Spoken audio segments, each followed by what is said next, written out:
¿La iglesia verá al anticristo? Sí. ¿Estará la iglesia todavía aquí cuando se construya el tercer templo? Sí. ¿Estaremos aquí para la abominación desoladora? Sí. Eso es lo que dice la Escritura. Hay un par de cosas relacionadas con el tercer templo. Este debe ser construido antes del rapto. ¿Es necesario siquiera un templo físico? Hay mucha confusión y gran parte de esto proviene de falsas doctrinas y ministerios que hablan específicamente sobre el rapto previo a la tribulación. Pero analizaremos esto y, como siempre hemos dicho, veremos qué nos dice la Biblia, qué dicen las Escrituras al respecto.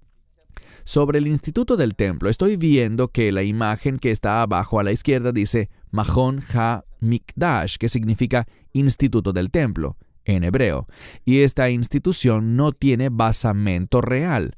Sí existe, pero no es una entidad oficial a la que los rabinos respeten o que alguien con autoridad considere importante. Lo que el Instituto del Templo representa es una sola cosa. Quiero ser justo, quiero ser muy sincero.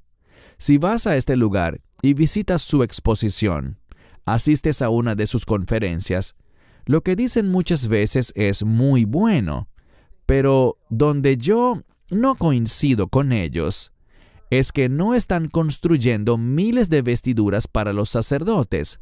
No están haciendo eso.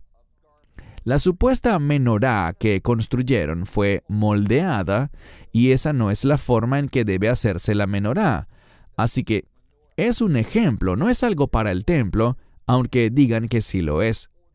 Y esto es lo que los creyentes, sobre todo, necesitan saber. Al oírlos hablar en hebreo, ellos le dicen al público hebreo que todo el dinero que reciben de la comunidad cristiana, y es con ellos con quienes trabajan, no tanto con los israelíes, sino con los cristianos, su filosofía es que cualquier dinero que les llegue no puede usarse para el evangelismo. Son muy hostiles hacia la fe del Nuevo Testamento. Y todas estas personas que participan con ellos no tienen ningún estatus. Estoy viendo al que sale aquí, el Rabí Yitzhak Mamo. Supongo que él tiene puesta una kipá. No lo distingo bien. Pero, como dije, estas son personas cuya fama está en Internet, pero no en el mundo real. La posición del judaísmo rabínico, la posición de la autoridad rabínica, el Rabanut en Israel, es esperar a que Elías regrese y nos enseñe qué debemos hacer. Esa es su posición. Así que todo esto que está pasando no tiene nada que ver con nadie de autoridad o estatus en Israel. Son solo personas interesadas en financiar su canal de YouTube o beneficiarse de su canal de YouTube y cosas por el estilo.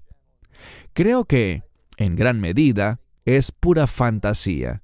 Nada de esto tiene relación con lo que sucede en Israel. No encontrarás ningún artículo en hebreo que mencione estas cosas. No conozco ninguna escritura que nos llame a participar o dar dinero para lo que comúnmente se conoce como el tercer templo, el próximo templo. Concuerdo enérgicamente con que el próximo templo es para los fines del anticristo, y podemos encontrar una o dos escrituras que apuntan a eso. Así que no creo que debamos involucrarnos en eso. No es algo a lo que estamos llamados a hacer. Es que no deberíamos participar, especialmente con el Instituto del Templo y estas personas. Eso no significa que no sean buenas personas. Puede que sean sinceros, pero están sinceramente engañados.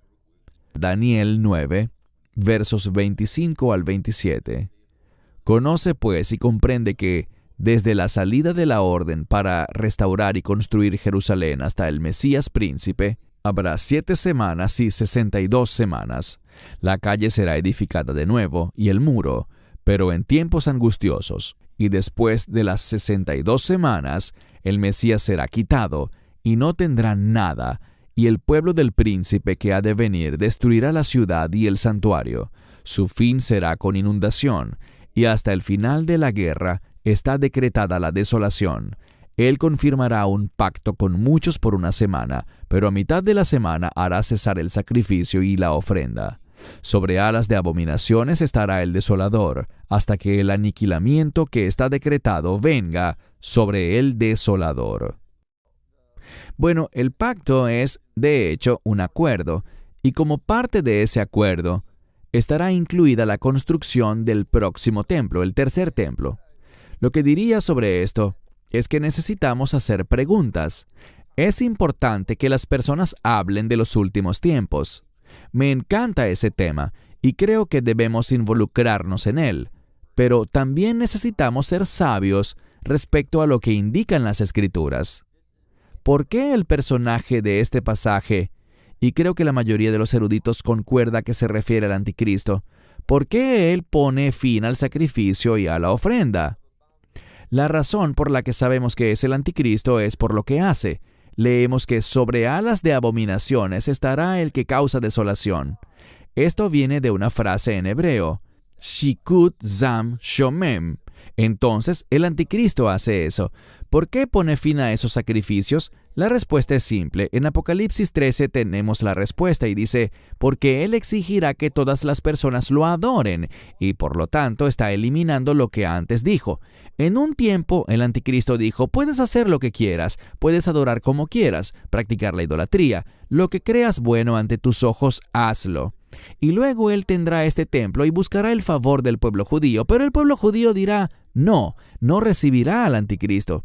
Como mencionas, ellos lo rechazarán cuando él se siente y se proclame a sí mismo como Dios. Israel no lo recibirá y esto traerá persecución. Él detendrá los sacrificios y les dirá a todos lo que deben hacer, y esto es adorarlo solo a él. Y cuando lo haga, esa será la abominación desoladora. Cuando él diga que deben adorarlo, lo demás se detendrá y todo se centrará en él. Esta será su revelación, y podemos hablar más al respecto, pero esta es la abominación desoladora. Él entrará en el lugar santísimo, proclamará que él es Dios, se sentará en el lugar santísimo, también conocido como de Bir Habayit en la Biblia, y se sentará en el propiciatorio, conocido en hebreo como el Caporet, entre los querubines, donde moraba la presencia de Dios. Y allí es donde dirá, miren donde estoy sentado, este es el lugar donde Dios habitaba, y estoy aquí porque yo soy Dios. Esa es la abominación desoladora, y será muy desagradable a los ojos de Dios y del pueblo de Dios cuando eso suceda. Algunos afirman que las profecías de Daniel sobre la abominación parecen haberse cumplido al menos parcialmente alrededor del año 167 a.C., cuando un gobernante griego llamado Antíoco IV profanó el templo en Jerusalén. Se dice que Antíoco se llamaba a sí mismo el Ilustre y erigió un altar para Zeus, ofreció sacrificios, sacrificó incluso un cerdo en el altar. Históricamente eso sucedió. Pero, ¿cuál sería tu respuesta para los creyentes y en especial para los que hablan solo del rapto previo a la tribulación, que dicen que la abominación desoladora ya ocurrió? Si miramos, por ejemplo, en el libro de Daniel, capítulo 12, tenemos un verso bastante claro, en el que se usa ese término y dice que se interrumpirán los sacrificios que se realizarán en los últimos días, iniciados por el anticristo. Es obvio cuando miramos en el Nuevo Testamento, Mateo 24:15, que seguramente veremos aquí ese verso, el mismo Mesías lo mencionó como algo que los creyentes verán y sucederá antes del fin. Y el fin al que se refería era lo que recién dijiste, el rapto.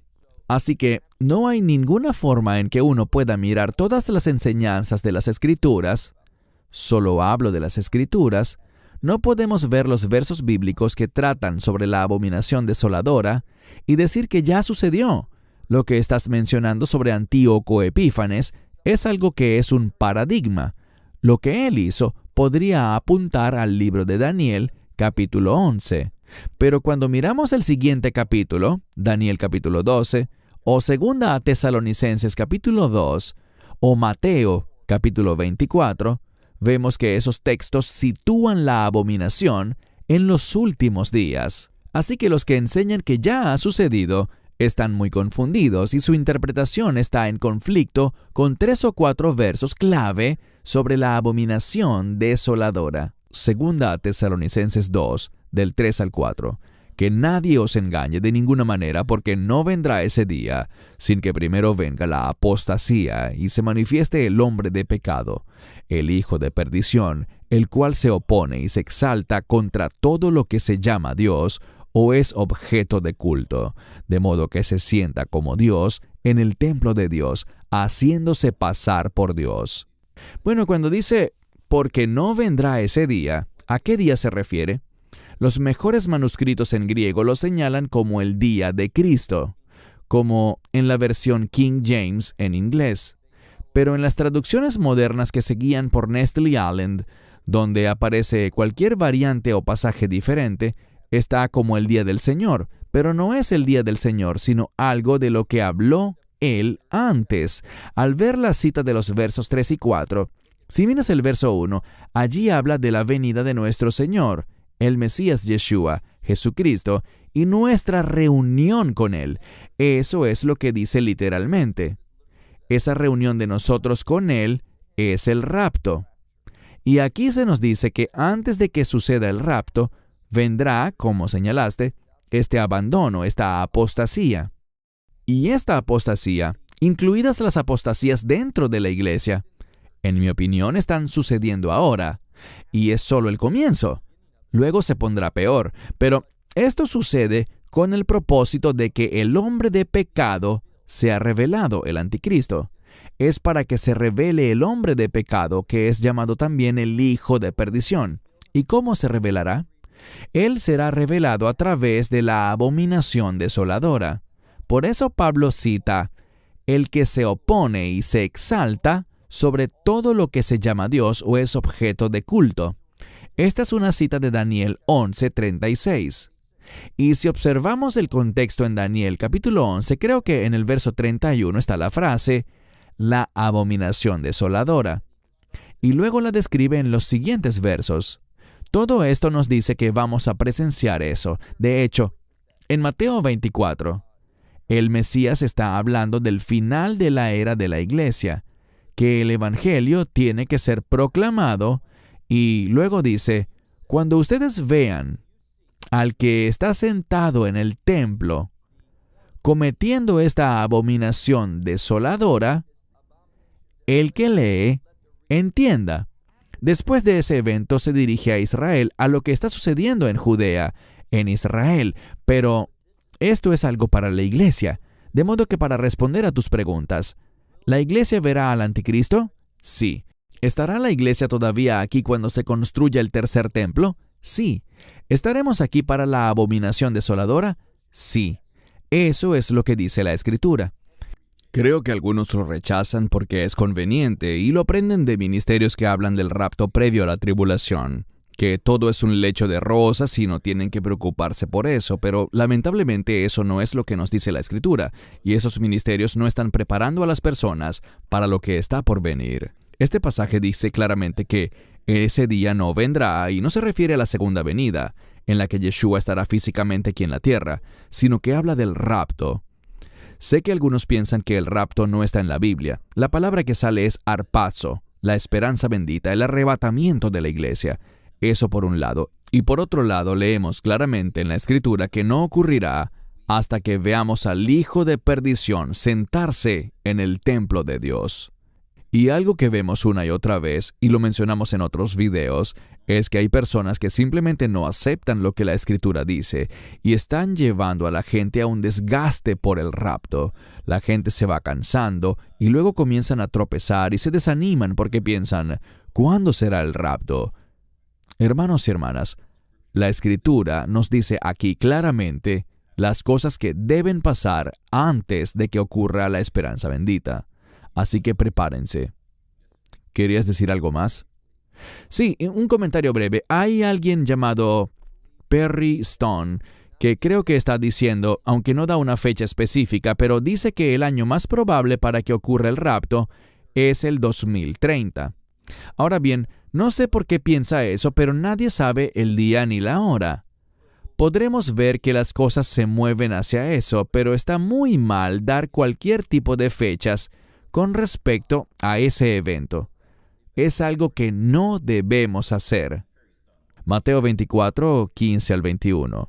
Por tanto, cuando veáis la abominación desoladora de la que habló el profeta Daniel en el lugar santo, el que le entienda, entonces los que estén en Judea huyan a los montes, el que esté en la azotea no descienda para tomar algo de su casa, y el que esté en el campo no vuelva atrás para tomar su capa. Mas ay de aquellas que estén en cinta, y de las que críen en aquellos días. Orad, pues, que vuestra huida no sea en el invierno ni en día de reposo, porque habrá entonces gran tribulación, cual no la ha habido desde el principio del mundo hasta ahora, ni la habrá. Te cedo la palabra, Baruch, pues ya mencionaste Mateo 24 y lo que sucedería en Israel. Danos tus comentarios. Al mirar este verso, vemos que dice, por tanto, cuando veáis, debemos hacernos una pregunta muy legítima. Cuando el Mesías usa la segunda persona en plural, ¿a quién se refiere? A lo largo de esta sección, Él les está hablando a sus discípulos y la implicación es a los discípulos en los últimos días. Entonces aquí les está diciendo a los discípulos, a los creyentes, ustedes verán la abominación desoladora. Lo interesante de esto es que también nos da un entendimiento, pues dice el que lee que entienda. Luego en el siguiente verso creo que empieza donde dice, entonces los que estén en Judea, que es el verso 16, es después de la abominación desoladora que sucederán dos cosas. Una es que el rapto ocurrirá pronto. Como dije, no sabemos el día ni la hora, será unos segundos después, unas horas, un día, una semana, no lo sabemos, pero la implicación es que el rapto sucederá poco después. Por eso, en el verso anterior, el 14, habla del fin, y el fin al que se refiere es el fin de la era de la iglesia, que tiene lugar con el rapto. Luego en el verso 16, donde dice, entonces los que estén en Judea, debido a que Israel rechaza al anticristo cuando él comete la abominación desoladora, y se volverá contra ellos para perseguirlos, por eso es que dice, que los que estén en Judea huyan a los montes. Mas todo lo que leíste después se refiere claramente a Israel. Si miras el versículo 21, que está al final de esta cita, dice, porque habrá una gran tribulación. No es la gran tribulación, sino una gran tribulación. El artículo definido es importante. Muchas personas están confundidas acerca de lo que es la gran tribulación, que se menciona en Apocalipsis 7. Aquí no estamos hablando de eso. Simplemente dice que habrá una gran tribulación que nunca se había visto antes. Esto se refiere a lo que resultará de esto. Esa gran tribulación habla de la persecución del pueblo judío por parte del anticristo en su imperio, lo que Jeremías llama Etzeragile Jacob, un tiempo de angustia o tribulación para Jacob, para Israel. Así que necesitamos tener en cuenta todas las escrituras que tratan sobre estos eventos. Debemos estudiarlas todas para formar una correcta opinión. Lo que veo es que muchas veces las personas se basan en un par de versículos y cuando mencionas otros pasajes que también tratan sobre estos tiempos y que ellos desconocen, no quieren discutirlos porque afectan su teología y están arraigados a una creencia. Uno de los versos más usados por los ministerios que hablan del rapto previo a la tribulación es que Dios no nos entregará a la ira. Y lo raro es que estamos de acuerdo en eso. Ellos sacan ese verso de contexto. Estamos de acuerdo en lo que dice ese verso. Sabemos que no experimentaremos la ira de Dios, pero la Escritura es clara en lo que estamos analizando.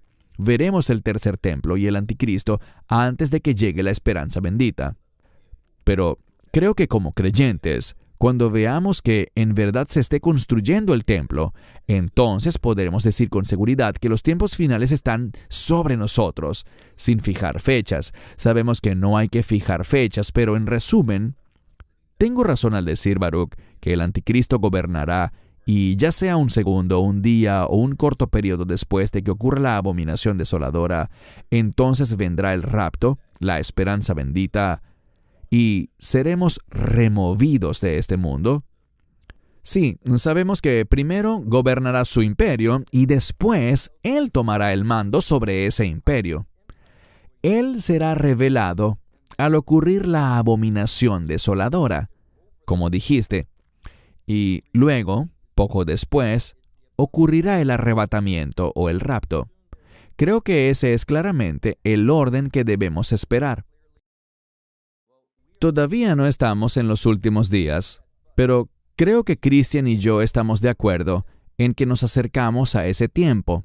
Están ocurriendo cosas significativas y hay mucha discusión sobre estos temas, lo cual es bueno. Pero una de las cosas que debemos hacer es formar nuestras opiniones a partir de las Escrituras. Y a nuestros amigos les preguntaría lo siguiente. De los últimos 7 años, lo que se conoce como la semana 70 de Daniel, ¿cuál es el pasaje bíblico que nos dice que la ira de Dios ocurrirá en los 7 años completos? ¿Dónde está la escritura que demuestra que en todos esos 7 años ocurre la ira de Dios? No conozco ese pasaje, no creo que exista. Y a ese periodo de los últimos 7 años, mucha gente lo llama la tribulación. ¿Hay algún pasaje bíblico que nos diga que los 7 años completos son un periodo de tribulación? Es decir, que todo corresponderá al enemigo o a la ira de Dios. De hecho, cuando miro este periodo, veo que diferentes personas sufrirán por diferentes razones, y las fuentes de ese sufrimiento también serán diferentes. Así que es muy importante que no usemos términos que no podamos definir o defender bíblicamente. Y sí, habrá un templo. Es un templo literal. Eso debe suceder, eso ocurrirá. De hecho, cuando sea construido y comience a funcionar, allí sabremos que han comenzado los últimos 7 años, la semana 70 de Daniel. Incluso los que hablan del rapto pre-tribulación deberían estar de acuerdo en que se trata de un templo literal que debe construirse y que la iglesia lo verá. Lamentablemente, muchas personas no creen que veremos la abominación desoladora. Creo que esa perspectiva no es bíblica y no se puede respaldar con las Escrituras. Veremos este evento y para cerrar los comentarios finales, aprecio mucho que hayas mencionado algo importante, Christian, y es lo siguiente. La gente no se está preparando para lo que tendrá que enfrentar. No están esperando lo que deberían esperar según los registros bíblicos, lo que dicen las Escrituras, lo que la profecía demanda. Esa es mi mayor preocupación. No solo está ocurriendo un desgaste con el tema del rapto, sino que también una comprensión errónea de cuándo ocurrirá la esperanza bendita. Y piensan, no sufriré, me habré ido, no debo preocuparme por esos tiempos. Y como piensan que no deben preocuparse por esos tiempos, no estudian lo que la Biblia dice al respecto. Animamos a las personas a seguir observando, a mantener los ojos puestos en Israel. Creo que Israel es el reloj del fin de los tiempos de Dios. Pero debemos usar discernimiento y sabiduría acerca de lo que dicen los medios y otros ministerios, especialmente si están fijando fechas. Eso no es bíblico. Nunca debemos fijar fechas. Baruch, gracias por tu tiempo. Aprecio que compartas esta enseñanza y espero que haya sido de bendición para todos.